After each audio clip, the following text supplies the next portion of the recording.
My name's John Friedberg. I work at Black Bear Pictures. Hi, my name's Tom Quinn. I'm the CEO and founder of Neon.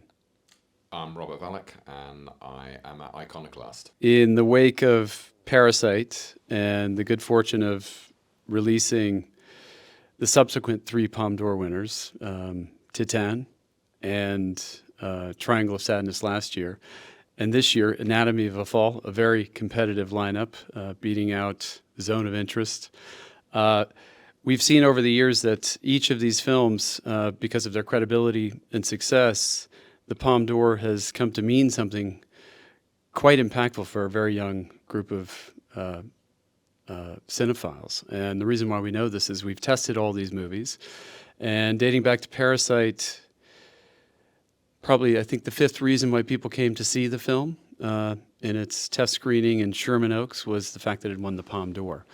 And each subsequent year, that went up. And this year, the number one reason why people came to see the film at a test screening in Burbank was the fact that it had won the Palme d'Or. So it's because of a collection of these movies, and we couldn't be more excited about it. It's an incredible film. It's on par with something as classic as Kramer versus Kramer, or even Gone Girl. And so you combine that with the Palme d'Or, an incredible performance from Sandra Hüller and Justine Triet, who this is her fourth film.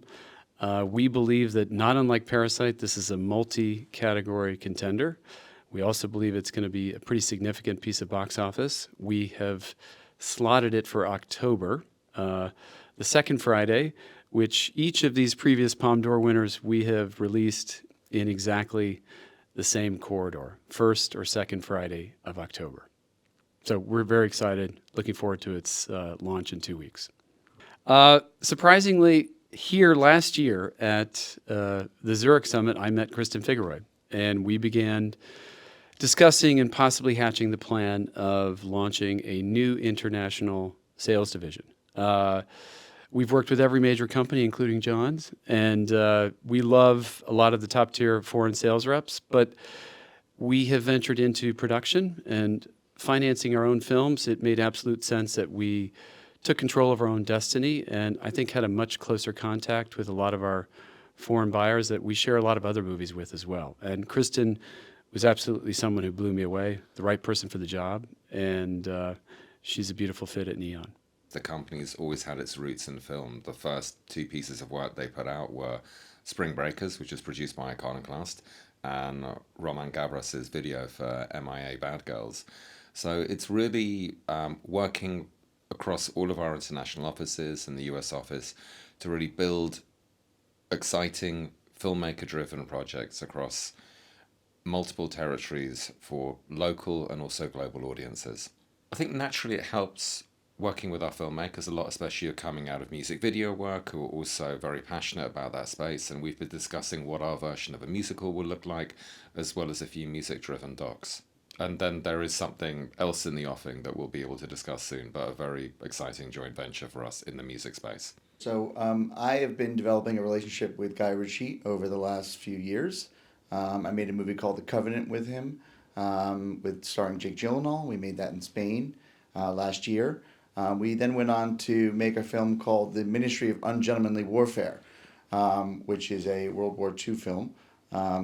And it is a film that was shot in Turkey, and that was with Henry Cavill and Asa Gonzalez and Alan Ritchson and an ensemble of incredible actors. And we had a great time making that movie together, and we're in post on that film. And Guy is incredibly ambitious, and he asked that we move on to make another one of the films that he's been developing, which was originally called Sid's Inn. It's now untitled.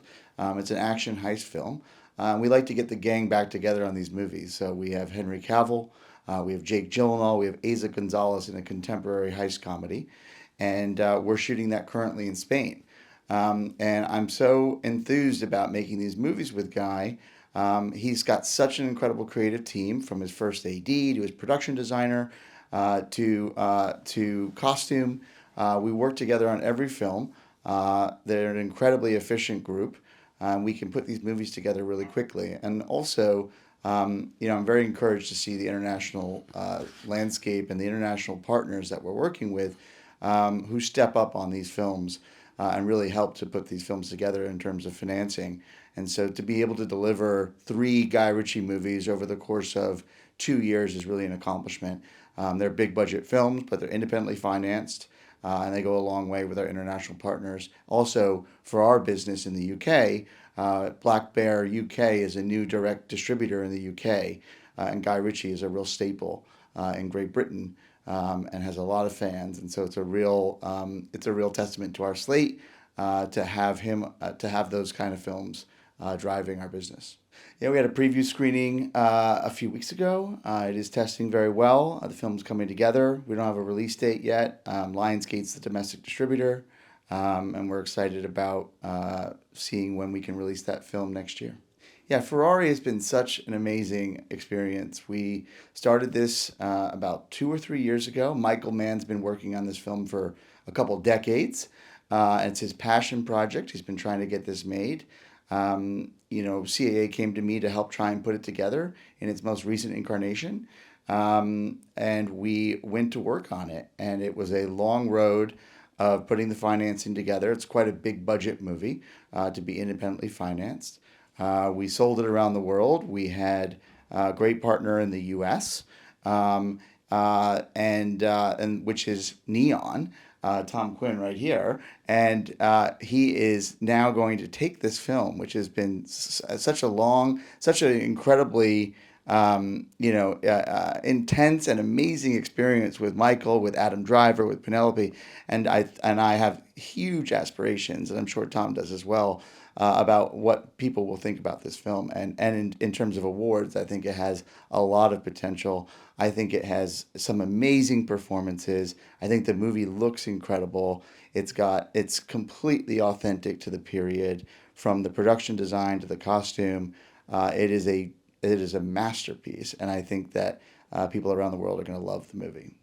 I had a great time in Toronto. I saw a lot of movies.